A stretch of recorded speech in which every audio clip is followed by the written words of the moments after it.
நமக்கு யாருமே இல்லைன்றதை விட நமக்காக இருக்கிறாங்கன்னு நாம நம்பினவங்க இப்ப இல்லைன்றது தாங்க முடியாத ஒரு வலி.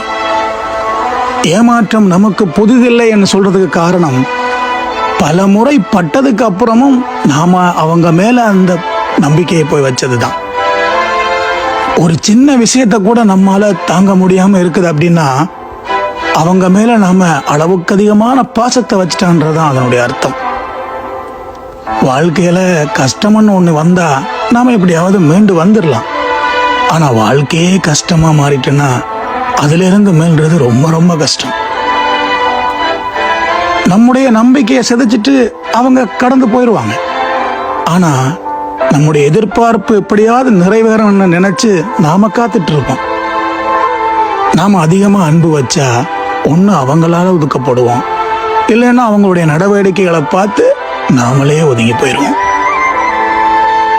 நாம அன்பு வச்சது, உண்மையா இருந்தது, நம்மள மாதிரி அவங்க நம்மளை நேசிப்பாங்கன்னு நினைச்சது, இதெல்லாம் நம்மளோட தப்பு தான். வெறுக்கும் போதும் விரும்புறதுதான் பாசம். ஆனா அவர்களுடைய செயல் நாமளே அவங்கள வெறுக்கிற மாதிரி ஆயிடும். நாம எல்லாமுமா இருந்து எல்லா நேரமும் ஒரே மாதிரி இருந்து கடைசியா ஒண்ணும் இல்லாம இருப்போம்.